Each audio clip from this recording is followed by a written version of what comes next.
So, I have a gift, but I have no idea how to use it. I tried hard to remember what I did to that lady. According to my recollection, after I touched her, I felt warmth shooting from my fingers.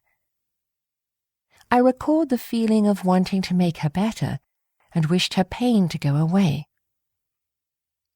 I sat there feeling foolish, as if I were playing with the idea of magic, instead of fixing my broken toe as a good doctor should. As I stared at my crooked toe, I noticed, startled, that I was humming a rhyme under my breath. Pain or fracture you can touch, fingers warm and glow, you'll watch. Make it better, make it gone. You won't need a magic wand. Little ones can do so much. They will give you magic touch. Wish it hard and do not stray. Pain and hurt will go away. Whoa! Could there be something to these rhymes?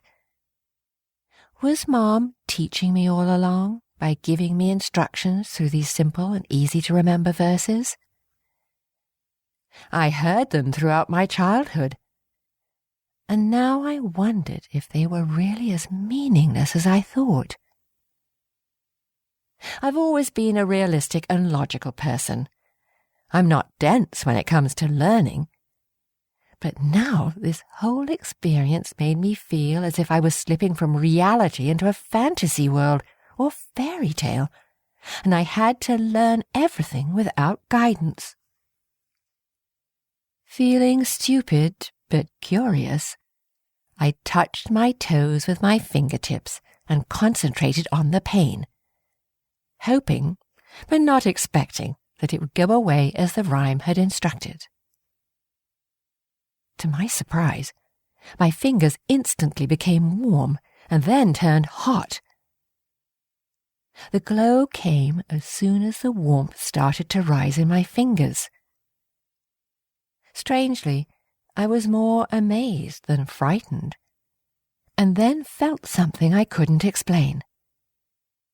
My mind was in turmoil, and I felt a rushed and frantic searching from deep inside me. I didn't know what I was searching for. It was a dizzying sensation, but not in a physical sense. Suddenly I felt content and satisfied, as if I had found something that was lost. "Now look what you have done! You have to ask permission!" I heard an angry voice in my mind, and a misty face of an old woman swam before my mind's eye.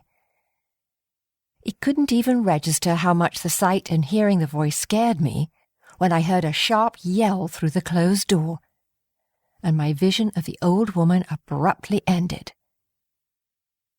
I looked down on my hand and watched the red glow disappearing as I felt my fingers cooling back to normal. I lifted my hand and gaped at it with increasing anxiety. There was no sign of burn or even redness on my skin. I looked back at my toe, noting with surprise that the pain was completely gone.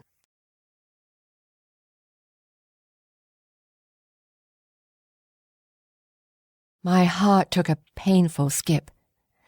I drew a long, deep breath as I tore the seal off. When I unfolded the paper, it revealed Hun writing. I started reading, scared half to death. Rua called for Elsa, who rushed from the kitchen, and they hung on my every word as I read aloud. "Dearest Ilona," the letter started. A sliver of hope crept into my heart as I scanned the whole paper. "Our only hope is that you receive this letter.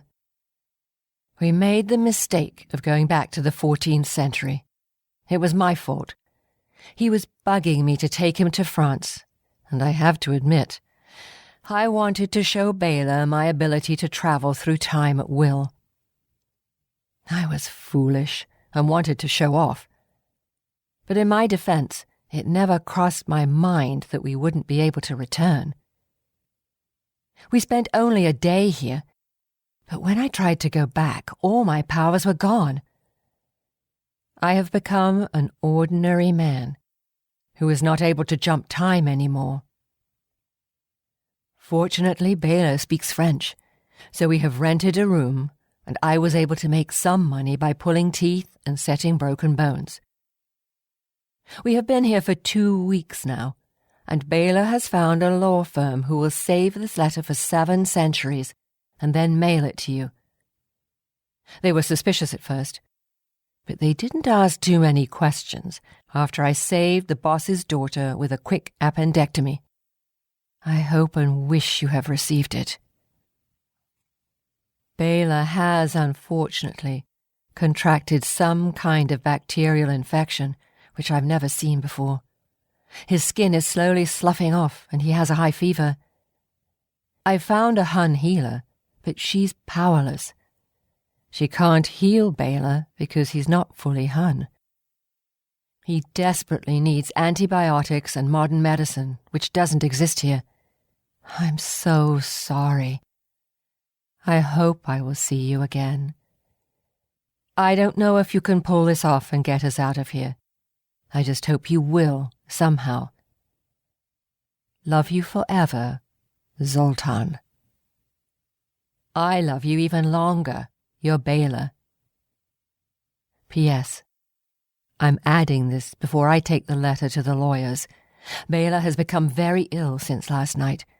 I'm completely baffled by this disease. He's delirious with fever, and I'm useless without diagnostic tools and pharmacy. The only thing I can do is control his fever. I feel so guilty that I let him talk me into this. It's killing me. The lower part of the letter contained the exact location and time when the letter was written. I dropped the letter on the floor, somewhat relieved, yet still in deep despair. Zoltan was safe, for he was immune to any infectious diseases. However, Bela, my bestest friend, was in grave danger. At least they're still alive, I whispered. The phone rang, and I hurried to pick it up. I heard Chenga's rushed voice on the phone and a knock on the door at the same time. Elsa opened the door as Chenga began, "Ilona, they're on their way to see you. Kund found out from the collective about Mrs. Molnar contacting me. He's furious about you finding your way to reach me. He's probably at your door right now with Und. I'm so sorry. I have no way of being there." "I think they're here. Wait, don't hang up, please.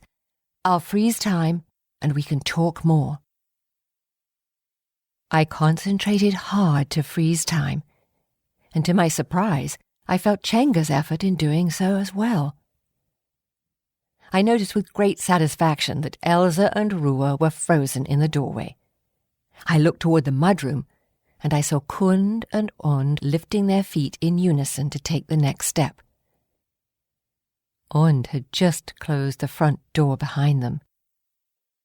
It was awful to see Elsa's frozen, scared, and submissive expression, and Rua's bowed head, as if he was a sad puppy looking up to his abusive master. Und's eyes displayed superiority and cruelty, reflecting his cunning personality.